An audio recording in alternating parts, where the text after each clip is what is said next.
Imaginemos este escenario por un segundo. El lunes, un misil balístico es interceptado en el cielo sobre los Emiratos Árabes Unidos. Un evento que, en principio, parece aislado. Exacto, pero luego, el martes, un enorme buque carguero de gas natural licuado no puede salir de su puerto en Qatar. Claro, por el riesgo en la zona. Y como consecuencia directa de esa cadena de eventos, el viernes una escuela de primaria se ve obligada a cerrar sus puertas en Bangladesh por falta de suministro eléctrico. Es un efecto dominó del libro. Totalmente. El mundo está mucho más conectado de lo que solemos admitir. Buenos días a toda la audiencia. La fecha de emisión es el 25 de marzo de 2026. Así es, muy buenos días. Damos la bienvenida a este análisis a fondo, un espacio dedicado a la información rigurosa, objetiva y, sobre todo, sin alarmismos. Efectivamente, ese es nuestro compromiso. Guerra entre Pakistán y Afganistán y la posición estratégica de India. Es un verdadero placer estar aquí en la mesa. Nuestro objetivo hoy es desglosar los hechos empíricos con la mayor precisión posible. Claro, manteniendo ese rigor analítico que nos caracteriza. Exacto. Manteniendo un compromiso absoluto con la neutralidad que exige la actualidad internacional. Analizando no solo qué está pasando, sino por qué está pasando. Bueno, antes de entrar en materia, es importante mencionar que este boletín llega gracias a ProWave AI. Un apunte importante, sí. Y ha sido generado por Estilo News, la aplicación de noticias impulsada por inteligencia artificial. A ver, ProWave AI ofrece un descuento especial durante este mes de marzo en Estilo News para celebrar su primer año de operaciones. Un año ya, ¿cómo pasa el tiempo? Ya te digo, se puede utilizar el código de descuento STYLO, todo en mayúsculas, en la página web www.stylonews.com. Estupendo. Esta oferta es válida hasta finales de marzo y está limitada a los primeros 250 suscriptores. Y bueno, para dar un poco de contexto a quienes nos escuchan, es pertinente explicar que Stylo News es la versión para consumidores del software Stylo IntelliOps. Que es una herramienta muy potente. Totalmente. Es un software que está diseñado específicamente para operaciones empresariales a nivel gubernamental, militar y corporativo. O sea, estamos hablando de tecnología de alto nivel. Exacto. Esto significa que quienes escuchan este espacio tienen un acceso único a una herramienta diseñada en su origen para apoyar a los responsables de la toma de decisiones a nivel global. Pues el objetivo de nuestra misión de hoy es claro. Vamos a desglosar los patrones de los eventos transcurridos durante las últimas 2 semanas en el sur de Asia. Una quincena bastante intensa, por cierto. Desde luego. Evaluaremos los impactos a nivel local, nacional e internacional. Identificaremos a los actores clave, revisaremos el sentimiento general en las redes sociales y proyectaremos los escenarios más probables a corto plazo. Me parece una hoja de ruta impecable. Vale, vamos a analizar esto. Comenzamos con la crisis territorial más inminente en la región, la escalada militar en la frontera afgano-pakistaní. Un foco de tensión histórico. Así es, desde finales de febrero de este año 2026 hemos sido testigos de un conflicto militar abierto. Los hechos nos indican que Pakistán ha llevado a cabo ataques aéreos en ciudades como Kabul y Kandahar. Y la respuesta no se hizo esperar. Exacto. En respuesta, Afganistán tomó represalias con ataques dirigidos contra bases militares pakistaníes. Esto incluye, fíjate, un asalto bastante significativo a la base de Wana el 15 de marzo. Así es. Y la cronología de estos eventos alcanzó un punto sumamente crítico 24 horas después, el 16 de marzo. Un día fatídico. Totalmente. Un ataque aéreo pakistaní impactó el hospital de rehabilitación Omid, ubicado en Kabul. Una tragedia humanitaria. Los informes factuales sobre el terreno confirman que este incidente dejó un saldo de al menos 400 víctimas mortales. Y bueno, más de 250 heridos. Evidentemente, esta escalada de violencia con cifras tan abrumadoras motivó una intervención diplomática de urgencia. Era insostenible mantener esa intensidad. Claro. Países aliados de ambas naciones, concretamente Arabia Saudí, Qatar y Turquía, solicitaron una mediación. Una mediación que resultó clave. Eso es. Esto resultó en la declaración de un alto el fuego temporal, coincidiendo con la festividad de Eid al-Fitr, establecido entre el 19 y el 23 de marzo. Un respiro necesario, sin duda. A ver, para entender esto bien, porque a menudo se asume que las fronteras son líneas claras en un mapa, Ya sabes, donde termina un país y empieza otro. Ojalá fuera tan sencillo. Claro, pero el detonante aquí es la línea Durand, que es exactamente esta línea y por qué sigue siendo el epicentro de un conflicto militar en pleno 2026. Esa es la pregunta fundamental. La línea Durand no es una frontera natural, ni siquiera es un acuerdo moderno. Es de la época colonial, ¿verdad? Efectivamente, es una frontera artificial de más de 2.600 kilómetros trazada por el Imperio Británico a finales del siglo XIX, concretamente en 1893. Eso explica muchas cosas. Claro, el problema estructural es que esta línea dividió arbitrariamente a las comunidades y tribus pastunes por la mitad.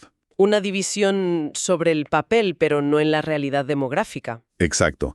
A día de hoy, Pakistán la reconoce como su frontera occidental oficial y, lógicamente, busca asegurarla. Pero Afganistán, independientemente de quien esté en el poder en Kabul, nunca la ha reconocido formalmente. O sea, estamos ante un choque de legitimidades. Eso es. Por lo tanto, cualquier movimiento militar en esa zona es visto por Afganistán como una invasión de su territorio histórico y por Pakistán como una medida de seguridad interna estrictamente necesaria. Lo que nos lleva a las perspectivas actuales, que son diametralmente opuestas. Completamente incompatibles. Por un lado, el gobierno de Pakistán afirma de manera categórica que sus ataques son precisos, que están dirigidos exclusivamente a santuarios de grupos militantes como el TTP. A los que acusan de operar desde suelo afgano. Exacto. Les acusan de lanzar ataques contra civiles pakistaníes cruzando esa misma frontera porosa y rechazan rotundamente estar atacando infraestructura civil de forma intencionada. Esa es su versión oficial, sí. Por otro lado, el gobierno talibán de Afganistán condena estos bombardeos, los califican como una violación flagrante de su soberanía nacional. Y las acusaciones suben de tono. Totalmente.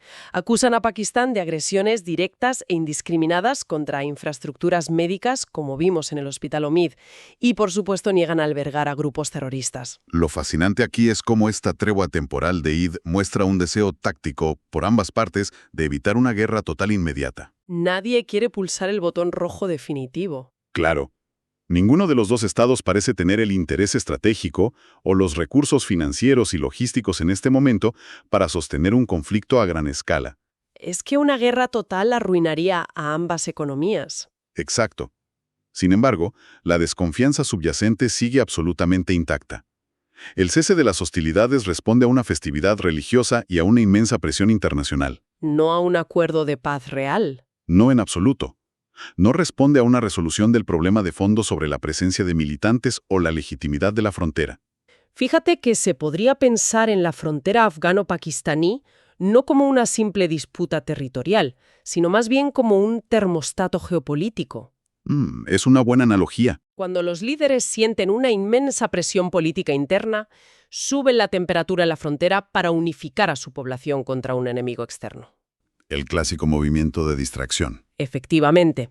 Este alto el fuego no es la paz, es simplemente desenchufar el termostato un rato para no quemar la casa entera. Totalmente de acuerdo. Y esto plantea un desafío crítico.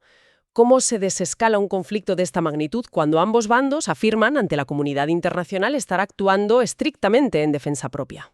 Esa es la encrucijada diplomática actual. Y, a ver, la respuesta no se encuentra únicamente mirando a Islamabad y Kabul. Hay que ampliar el foco. Exacto. Para entender la mecánica de este conflicto hay que observar a las potencias vecinas, porque este choque local arrastra inevitablemente a otros actores, alterando el equilibrio de poder regional. Es imposible que un conflicto ahí no salpique a los demás. Si conectamos esto con el panorama general, entramos directamente en la posición de India y los movimientos de China. Cierto. Hablemos de India. La respuesta de Nueva Delhi ante el ataque del Hospital Omid fue inmediata y muy contundente. No se quedaron en medias tintas. Para nada. A través de su representante en el Consejo de Seguridad de la ONU, Harish Parvatheneni, India condenó el ataque calificándolo formalmente de masacre. Una palabra con mucho peso diplomático. Muchísimo. Y no se quedaron solo en la retórica. Enviaron 2,5 toneladas de ayuda médica directamente a Afganistán. Una acción rápida sobre el terreno. Al mismo tiempo, el jefe del Estado Mayor de Defensa Integrada de India, Ashutosh Dixit, lanzó una advertencia muy seria. Advirtió sobre la expansión de la infraestructura de China alrededor de India, impulsada por la iniciativa de la Franja y la Ruta. El famoso Belt and Road. Exacto.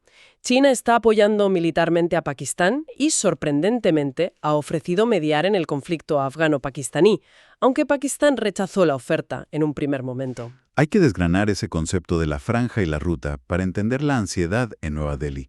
No se trata solo de construir carreteras, ¿eh? No, es algo mucho más profundo. Es lo que los analistas militares llaman el collar de perlas o un cerco estratégico. O sea, estamos hablando de un cerco estratégico, ¿verdad? Rodear al adversario. Exacto. China financia y opera puertos de aguas profundas e infraestructuras críticas en países que rodean a India. Tienen el puerto de Gwadar, en Pakistán, ¿Qué es clave? el de Hambantota, en Sri Lanka, y están incrementando su influencia en el Golfo de Bengala. India, geográficamente, se siente acorralada. Espera un momento.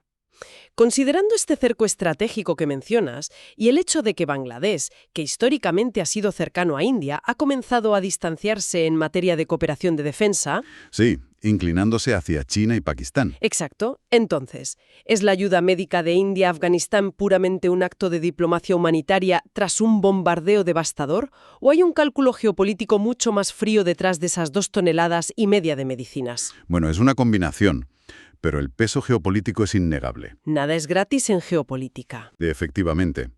La diplomacia humanitaria a este nivel rara vez está exenta de cálculos estratégicos. Al proporcionar ayuda directa a Afganistán y condenar las acciones de Pakistán en el escenario global de la ONU, India está logrando dos cosas. A ver, ¿cuáles? Primero, responde a una crisis civil real proyectando una imagen de potencia regional responsable. Quedan bien ante la comunidad internacional. Exacto. Y segundo, consolida su relación con Kabul como contrapeso directo a la influencia pakistaní. Es una forma de decir, si China y Pakistán nos rodean por el sur y el este, nosotros forjaremos alianzas en la retaguardia de Pakistán, por el oeste. Es una partida de ajedrez a múltiples bandas. Sin duda. Y si analizamos las fuentes de información regional y el sentimiento en redes sociales, vemos un panorama profundamente polarizado que refleja esta misma tensión. Los medios son un reflejo del tablero diplomático. Totalmente. Medios como Lokmat en India y Dawn en Pakistán muestran visiones diametralmente opuestas. Como era de esperar.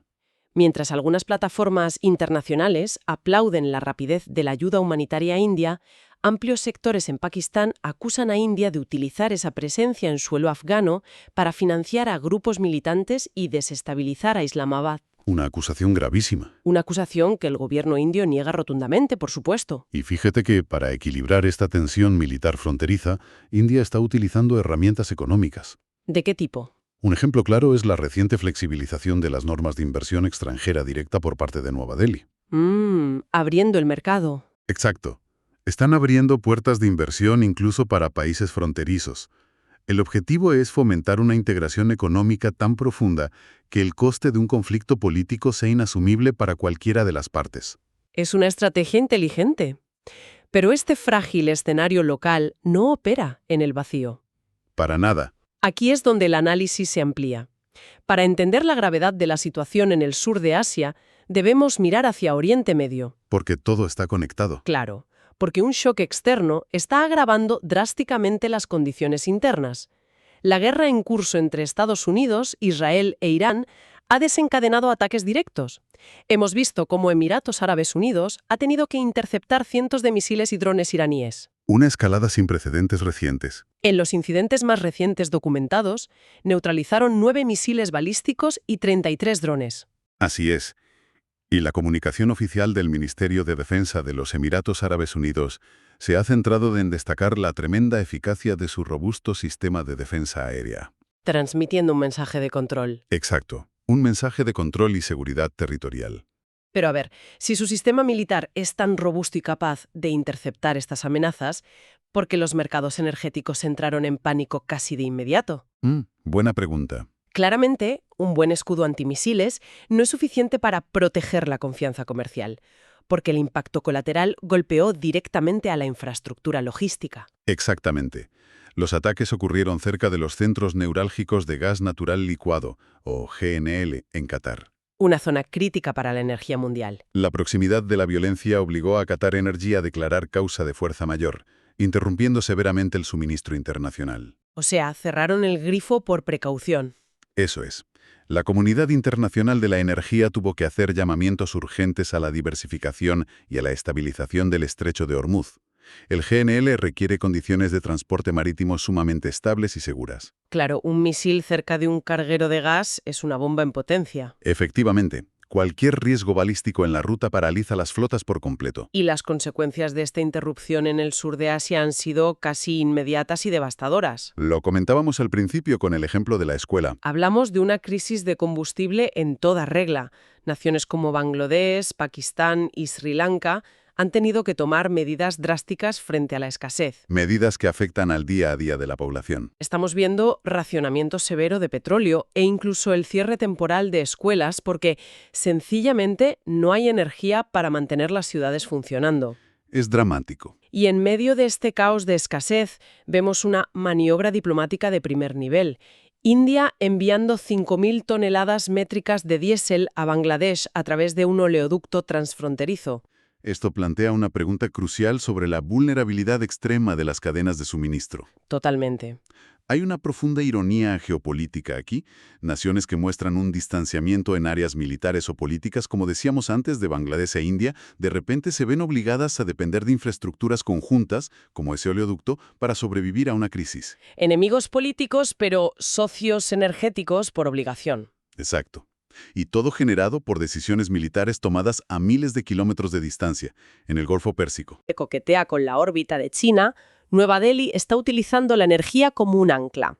Una forma de retener su influencia. Es una forma de recordarles quién puede mantener sus luces encendidas cuando el mercado global colapsa, neutralizando así el cerco militar de Pekín con dependencia económica directa. Es una lectura muy precisa de los mecanismos del poder blando.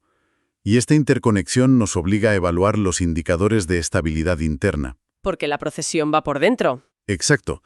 Más allá de los misiles y los oleoductos, la resiliencia de un Estado frente a estas presiones externas define sus acciones futuras. Pues echemos un vistazo a los índices globales para ilustrar esto. Según los datos del 2025, Pakistán encabezó el índice global de terrorismo. Un dato muy preocupante. Esto se debe a un aumento significativo de los ataques militantes dentro de sus propias fronteras. Por el contrario, en este año 2026, India ha logrado mejorar su perfil de seguridad y ha ascendido al puesto 116 en el Informe Mundial de la Felicidad. Son dos trayectorias muy diferentes. Estas métricas no son simples números en un papel. Reflejan realidades institucionales muy dispares a la hora de absorber crisis. Completamente.